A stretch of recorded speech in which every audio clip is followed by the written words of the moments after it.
Hello guys, how you doing? We're back again, and today I've got a new video, a new presentation that I just want to share with you.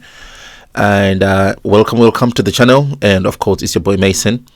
Today the subject at hand that we've got today is called the astrological origins of religion. A lot of people might not know that there is an actual link between religion and astrology, and we are going back in time, because before religion was, mankind used to just observe the natural world, and it is through the observation and the philosophy of making sense of the world in around them. This is what gave into religion, basically. So I know that there's a lot of people who might not understand that there is a really big link, clear link, precise link of religion and astrology. Okay, so I'm just going to give you a little basic introduction, and this is just going to be just the introduction, and as time goes on, of course, any of these lectures we're going to be expanding them, but we need to start from the very beginning. That's how it's going to make sense, because if I start talking about something that you've got absolutely no idea about, then obviously that's not going to make any sense to you. So like I said, ladies and gentlemen, religion and astrology, they are so interlinked. Okay, so let's start off by defining what is actually a religion, and we're going to find out that religion is the belief in and worship of a superhuman controlling power, especially a personal god or gods. Okay, so that is the belief in and worship of a superhuman controlling power, especially a personal god or gods. That's what a religion is.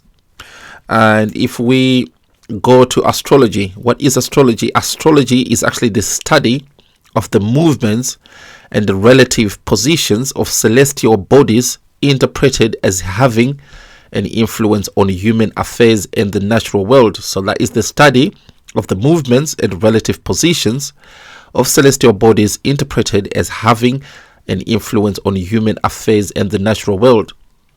So if we're going to go back into antiquity, and we're going to go back to the first humans, basically what they used to do is they would look at everything around them. They would look at the sun, the movements of the sun. They would look at how a certain pattern is developing in the sky, whether it's from the stars or the planets or whatever it is, and they kind of like devised a certain meaning into it, like if when this happens, this happens to it, it has a direct effect on the humans. For example, the movement of the sun obviously is going to affect your agricultural practice, like when you're going to start planting seeds, and when you're expecting the rain, and when you're expecting the winter season, the cold season, when nothing is going to grow. So that kind of thing, the first humans, they philosophize by observing their natural world. So that's what astrology is. It is the study of the movements and relative positions of celestial bodies, interpreted as having an influence on human affairs and the natural world. And when you're talking about celestial bodies, you have to remember that the planets are celestial bodies. The sun, of course, is a celestial body, and all the stars are celestial bodies. The sun that we see, obviously, we depend so much on the sun. Without the sun, everything is just going to perish. So it's really vital to understand it was very vital in ancient times, with the first humans anyway, to understand how the sun moves and the pattern when they are expecting the summer season or the planting season, when they are expecting the rains and the cold. So, and they totally understood that it is the sun that gives life, light, and everything else that you need, and energy and all that. So it was really imperative and important to totally understand how the sun works, and the relationship between the sun, the moon, and the earth as well. Okay, Now, these are the fundamentals that we need to understand when you're talking about astrology and religion. And everything is, as time goes on, all of these things are going to make sense. But we have to start from somewhere, okay?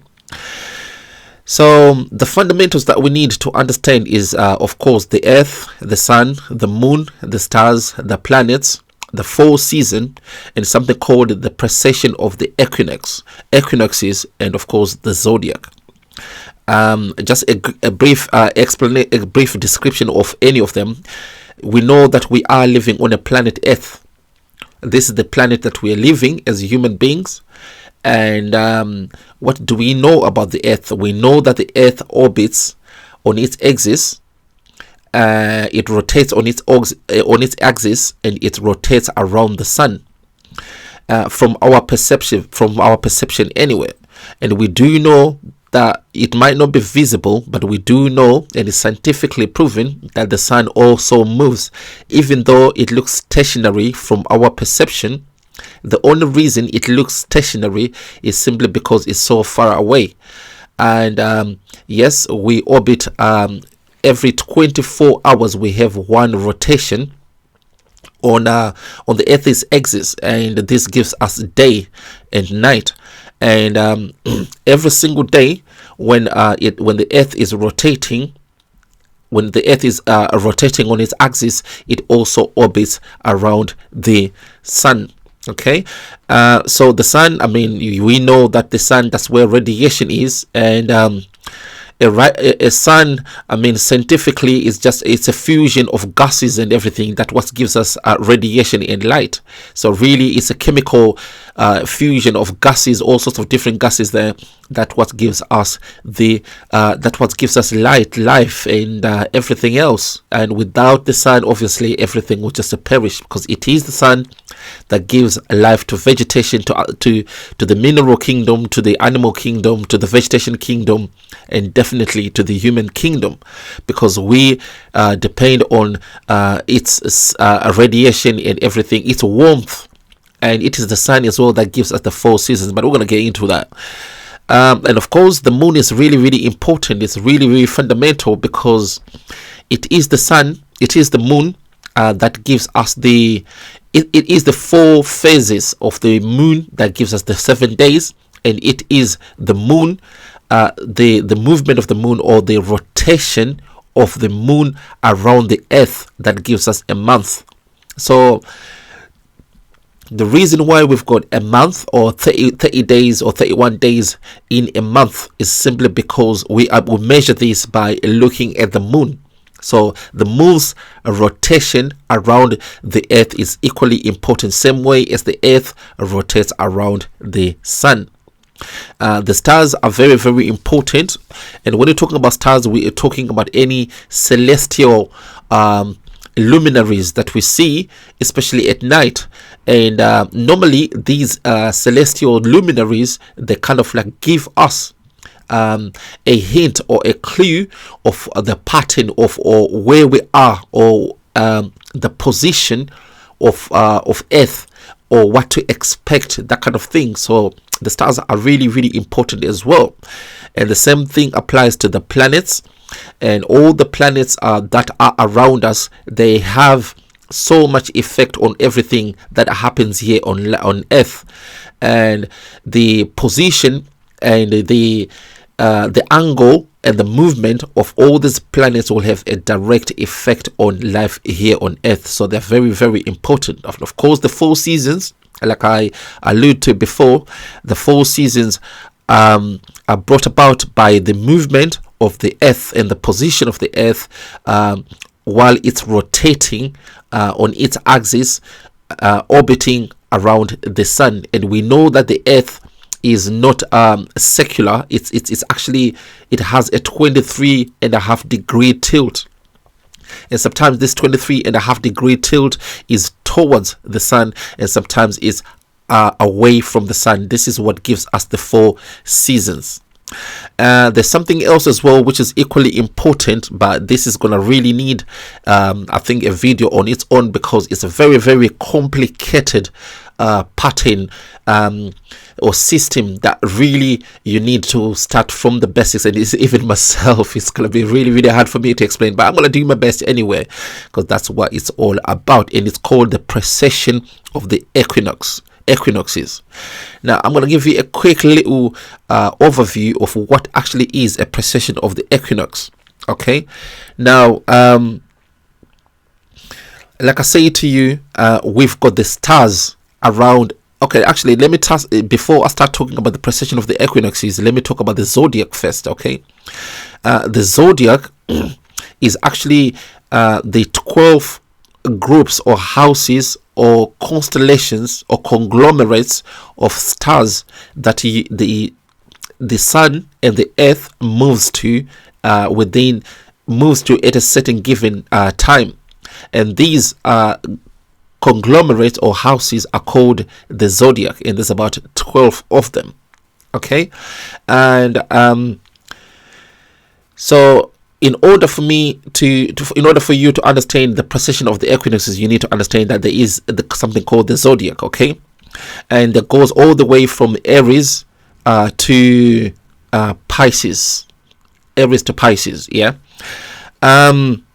So what actually happens is that the earth itself, like I said, it has a 23.5 degree tilt, and there is an imaginary line that cuts across the earth, and this imaginary line is what gives us the North Pole and the South Pole.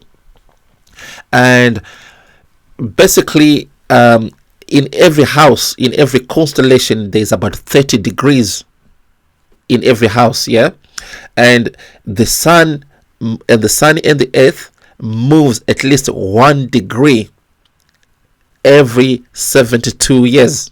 So every 72 years, every 72 years, the sun and the earth system, it goes into every house every 1 degree every 72 years.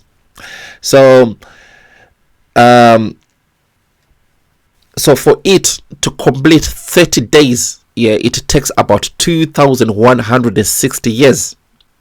So the earth and the sun, like I said, it goes along what's called the zodiac or the constellations of stars from our perception, and every 72 years it moves 1 degree, and there's about 30 degrees in a constellation. For example, let's say Aries, or actually let's talk about Pisces, because we are almost on the verge of Pisces and Aquarius. So every 72 years in Pisces, we are moving, or we had been moving for the past 2,160 years. We've been moving 1 degree every 72 years, and for us to complete the whole house, it's gonna take us 2,160 years. And for the past 2,160 years, like I said, we are on the verge of moving from Pisces into Aquarius. Now, this 2,160 years is actually called an epoch or an age. So we're just coming from a Piscean age, or the age of Pisces, and now we're gonna go into age of Aquarius. Okay, so this is how the precession of the equinoxes work. But there's another thing as well, which is really, really fundamental. Now, for the earth and the sun system to complete a full 12 houses, or the 12 constellation, it's going to take us at least 25,990 years, and this is called 1 cosmic year. And how we do that is it's got something to do with this 23.5 degree tilt that I told you about. And every 2,160 years, there's a little wobble that happens, and this little wobble sets us back to the constellation. We will be going anti-clockwise, so it sets us back to where we came from, and that's why we are getting into the age of Aquarius. So basically, this is an overview of what is a precession of the equinoxes. What's really, really important to know is that it takes about 72 years for us to move only one single degree in the constellation, in every constellation. In constellation, there's about 30 degrees. Okay, so we need about 30 degrees of 72. That will give us 2,160 years to complete one constellation. Okay, and for us to complete the full cycle of 12 constellations, it will take us 25,990 years, and this is called one cosmic year. Okay, so like I said, it's quite a mouthful and it's quite a lot to take in when you are explaining the precession of the equinoxes. But like I said, this is just the basics, this is just the introduction, so we're gonna go into it a little bit more as time goes on. So this is the Earth as it is seen from the universe. So that's our planet over there, and that continent that you can see over there, that is South America, and yeah, so that's our Earth there, and this is the planetary system that we've got. Right on the middle there, that's the sun. Okay, and just after the sun we've got the planet Mercury, and after the planet Mercury we've got Venus. After Venus we've got Earth, that's our home planet, and after Earth we've got Mars, and after Mars we've got Jupiter, and after Jupiter we've got Saturn. After Saturn we've got Uranus. After Uranus we've got Neptune, and after Neptune we've got Pluto. Okay, so all these are planets and they all orbit around the sun. It takes for the Earth, it takes about 365 approximately 365 days for it to have one completion. Okay, so really, to be quite honest, nothing is standing still in the cosmos. Everything is always moving, nothing is stationary at all. Even the sun itself, everything is always moving in relation to something else. Our sun in our solar system, it moves as well around another sun, which is called Sirius B. Okay, so everything is always moving. So what's really, really important for us to just know is that this is our Earth, is the third planet from the sun, and it moves it's between Venus and Mars, and it moves about, it rotates around 365 days to complete one cycle. Okay, that's what's really important there. So the Earth rotates around its own axis eastward in prograde motion once in about 24 hours with respect to the sun, like we've just alluded to before.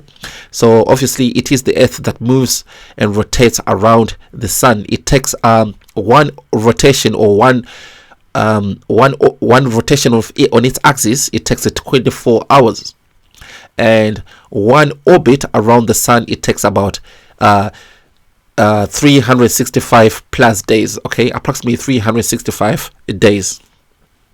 So this is how the Earth rotates, and this is the axis I was talking about right on the bottom here, and right here, that is this is the imaginary line that I was talking about, that it crosses right through the Earth. Obviously there is no line that cuts right through the Earth, but this is just an imaginary line.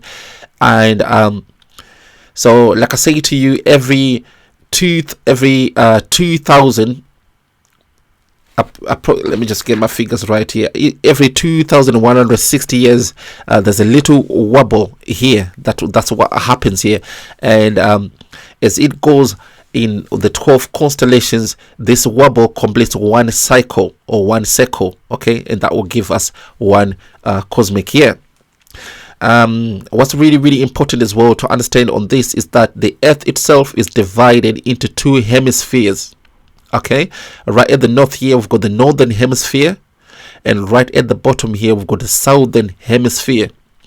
And the thing that the thing that separates the two hemispheres is a line, an imaginary line called the equator. Okay, and because of this tilt of the sun, because of this tilt of the earth, this is what gives us the 4 seasons. Because as you can probably imagine, if the earth is rotating and orbiting around the sun, its position is going to be different. Sometimes it's going to be this side here, the northern hemisphere is going to be closer to the sun, and sometimes during its rotation is going to be away from the sun. So this is what really gives us the 4 seasons. All right, so that's what's really important there. Now, how do we get day and night? Right now, nighttime is when the sun is on the other side of the earth from you, and its light and heat don't get to you.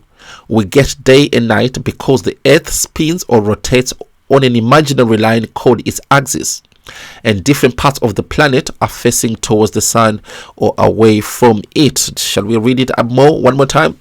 So how do we get day and night? Nighttime is when the sun is on the other side of the earth from you, and its light and heat don't get to you. We get day and night because the earth spins or rotates on an imaginary line called its axis, and different parts of the planet are facing towards the sun or away from the sun. That's how we get day and night. So like this picture is showing here, this is the sun over here, and like I said, right at the north here, this is the northern hemisphere. Right at the bottom here, this is the southern hemisphere, and there is a line that divides both of them, 2 hemispheres, and this line is called the equator. And sometimes through during its rotation around the earth, this part of the earth, the northern hemisphere, is a lot closer to the sun, or it's looking towards the sun. So because of its proximity towards the sun, it gets a lot of radiation, and because it gets a lot of radiation, that means there's going to be more daylight or days full of light, and that will eventually give us the summer days. And because this bottom end here, the southern hemisphere, is facing away from the sun's radiation, so there is less daylight, and because there is less daylight, that means it's going to be the winter season. So whenever, this is why the northern hemisphere and southern hemisphere, they've got 2 different seasons. Okay, so when it's summer in the northern hemisphere, it's going to be winter in the southern hemisphere. Okay, because they contrast each other, they're opposite of each other. Okay, so now how do we get the 4 seasons? The 4 seasons: autumn, winter, spring, and summer, occur throughout the year. Each hemisphere experiences an opposite season. The seasons are caused by the tilt of the Earth's axis as it orbits the sun, like we talked about before. Now, as you can see, this is the sun on the middle here, and like I said, the earth rotates on its axis, and as it rotates on its axis, it orbits around the sun. And when it's in December, yeah, this is the sun here on the middle. Okay, so when it's in December, the northern hemisphere, it's a winter. And why is it winter? Because there is less daylight, there is less sun's radiation, because the sun is tilted away from the earth is tilted away from the sun, and because it's tilted away from the sun, that means most of the radiation is hitting the south, and because most of the radiation is hitting the south, it will give the south summer, and it will give the northern hemisphere winter. Okay, so same thing with here, the sun right here, the northern hemisphere is actually tilting towards the sun, so this is summer in the northern hemisphere, and because this part over here, the south of the equator, the southern hemisphere, is away from the sun. It's actually totally opposite of this, and this gives us winter in the southern hemisphere. And because of the sun's radiation, which is hitting directly towards the part of the earth which is facing towards the sun, this is what gives us summer in the northern hemisphere. Okay.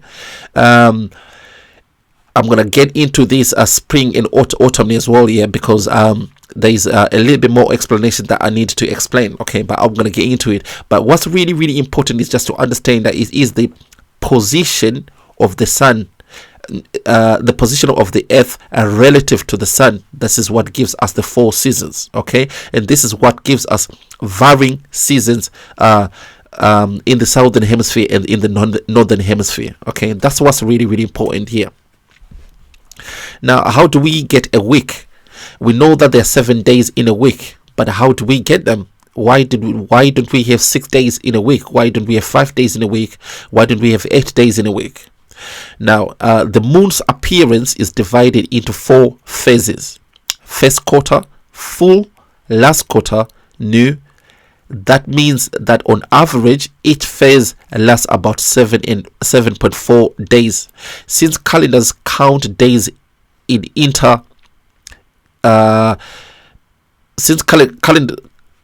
calendars count days in certain amounts, I don't know what that word means, a 7-day period seems to be a natural choice. Okay, so like I said before, a day is a month actually is determined by the phases of the moon. Okay, so it is the phases or the periodical phases of the moon that gives us the full 1 month. So in the 1 month obviously is going to be divided into 4 weeks. So in every 4 weeks the moon goes through 4 different phases. Okay, that's how we get the 7 days. So really, days is all about the sun, it's all about the moon, and the sun as well, of course. Right. We know that in 1 year, there's an earth it revolves around the sun. This is what gives us 1 year. And 1 month, this is because the moon revolves around the earth. In 1 week, 7 days, 4 phases of the moon. This is what determines the 7 days.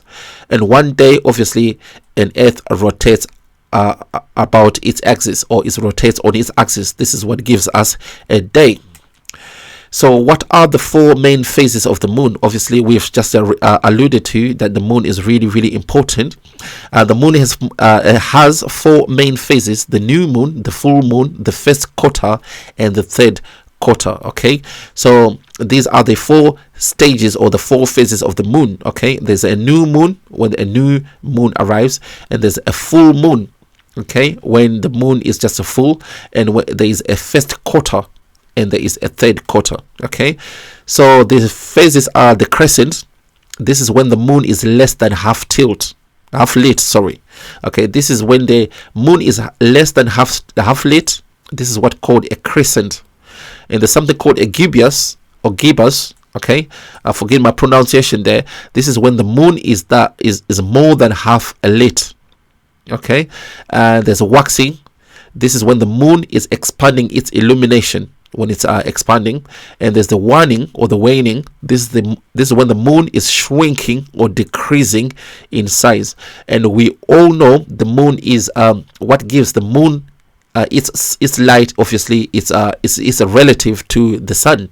So it is the sun that's giving, or that's hitting, the sun's radiation that's hitting the moon, and the moon goes through different phases, and this is what gives us a month. So these are the 4 main phases of the moon. Sometimes it is a new moon, sometimes it's a full moon, sometimes it's the first quarter, and sometimes it is the third quarter. As you can see here, this is the new moon right here. When it's a new moon, there is no light, it's all covered in darkness. Okay, and the first quarter, that is when it's the other half is half lit. And the full moon, this is when it's full lit there, and the other bit as well there. And obviously this is the sun, as you can see here. This is the sun. So the illumination of the moon is all determined by the sun's radiation, of course. So this is why it's a really important. The sun is really important, and that's why the moon is important as well, because it is the moon, it is the phases of the moon that gives us some kind of a pattern and some kind of an idea of what month are we, or what to expect. Okay, so it is kind of like the moon and the sun they are there for science, really, to give humankind and mankind science and all that. So this is just another picture, but yeah, like I say to you, the earth is on the middle here, and the moon orbits around the earth. And when the moon is orbiting around the earth, it goes through different phases, as you can see from here. All right, now like I say to you before, the earth itself, our earth is divided into two, and we've got the northern hemisphere, okay, which is over there, and we've got the southern hemisphere. And on the belly of the earth there is 3 imaginary lines, but I'm gonna get into it a little bit later. Okay, what's really important is this middle line here. It's called the equator. This is what separates the southern hemisphere and the northern hemisphere. But there's another 2 lines as well north of the equator. It's a line called the Tropic of Cancer, but this is got more to do with the zodiac or the constellations. Okay, and south of the equator there's another line as well, imaginary line, and this is called the Tropic of Capricorn. These 3 lines are very important, because it is by looking at the movement of the sun along these 3 lines, along the equator, the Tropic of Cancer and the Tropic of Capricorn. This is what determines how the sun is moving. Okay, and like I said, we're going to look into it when we're going to get into a religion. This is where, if you look at all mythological, symbolical, religious stories and scriptures and everything, they're all talking about the sun moving through these 2 lines here. Okay, invisible lines, the Tropic of Cancer and the Tropic of Capricorn along the equator. Okay, so we're gonna get into it. Everything is gonna make sense as time goes on, but you need to be just familiarize yourself with the basics. Okay, so so here's the sun, okay, on the middle.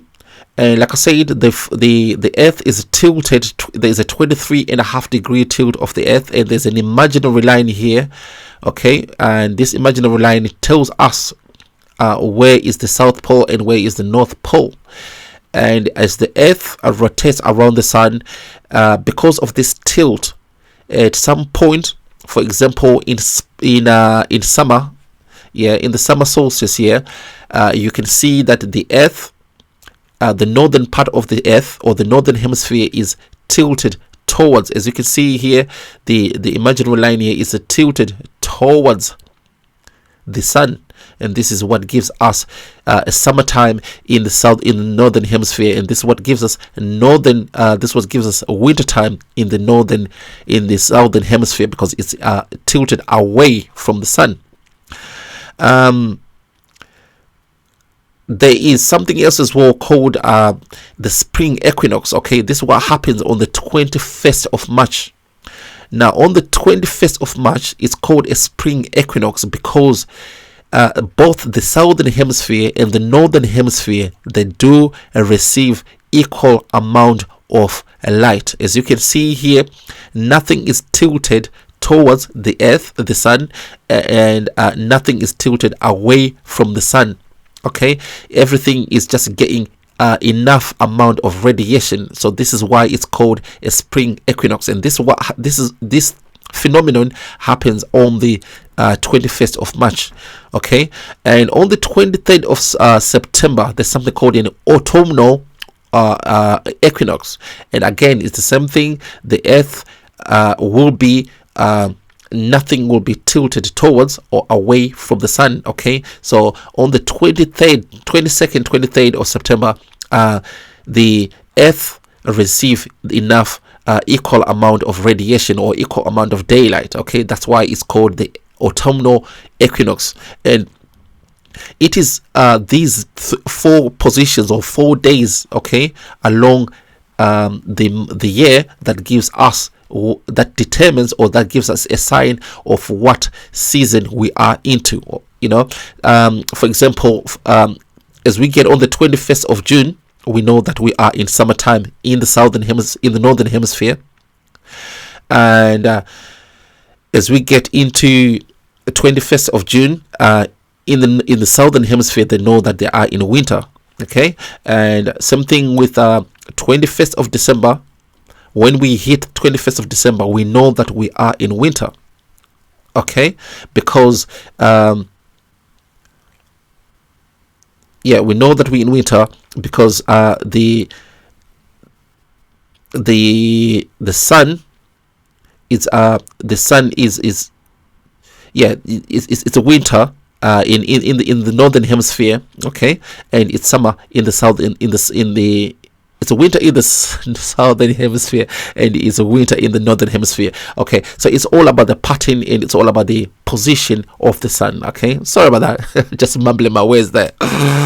Right, so there you go. We're just gonna read a few texts here. On the 21st of March, the equinox in the beginning of spring in the northern hemisphere, and the beginning of autumn in the southern hemisphere. Okay, so the 21st of March, as you can see here, this is the beginning of spring in the northern hemisphere and the beginning of autumn in the hemisphere. Okay, and if you go here, 21st of June, this is the beginning of summer in the northern hemisphere and the beginning of winter in the southern hemisphere. This is the sun.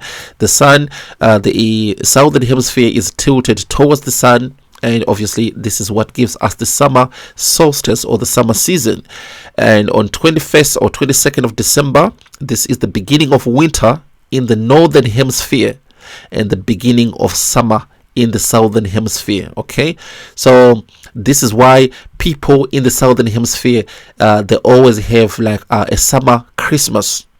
They have a summer Christmas because on the 21st of December, 22nd December, this will be winter in the northern hemisphere, but it will be summer in the southern hemisphere. Okay, and lastly, on the 22nd, 23rd of September, this is the beginning of autumn in the northern hemisphere, and this is the beginning of spring in the southern hemisphere. But like I said, both the September equinox and the March equinox, they are the same because they are having the same amount of radiation, because nothing is tilted towards or away from the sun.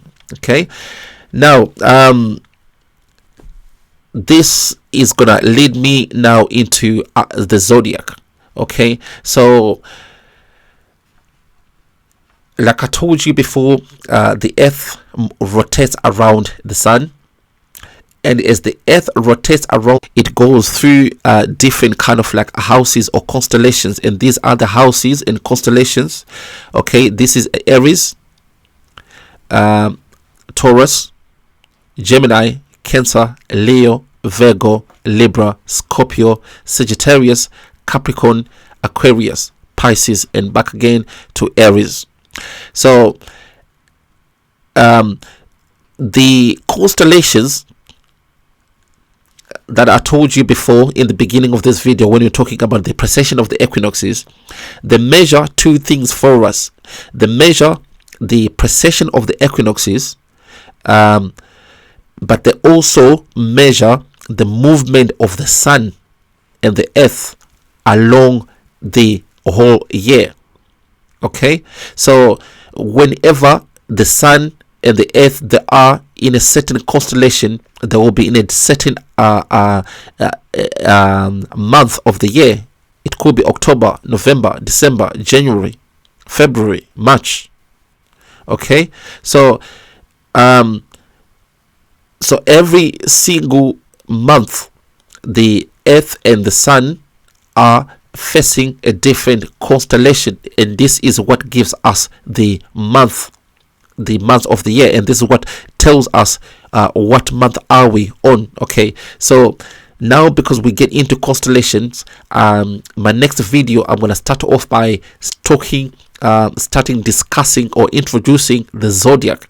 So the next video I'm going to be making, we're going to get into in-depth knowledge of the zodiac, where it all originated, and with the significance of the zodiac. Okay, I don't want to be confusing you or oversaturate you with so much information that's probably gonna confuse you, because it definitely confused me. So yeah, my next video, I'm gonna get into the zodiac, and we're gonna start off from there. Then we're gonna try to explain a little bit more deeper about the precession of the equinoxes as well. And we're gonna see, as time goes on, we're gonna see how everything is all tied up, is all connected to religion, and how a religion originated from all these things that we're discussing about, all these things, astrological, cosmological, and astronomical. Okay, it's all have everything to do with it, but we're gonna see the connection later on. Okay, so my next video, we're going to be talking about the zodiac, and try to explain and try to understand what the zodiac is all about, and why is it called the zodiac, and what's the significance of it. So this is where we're going to be starting from next time. Okay, so I just want to say thank you so much for everything, and hopefully I'll see you next time. All right, okay, you take care of yourself.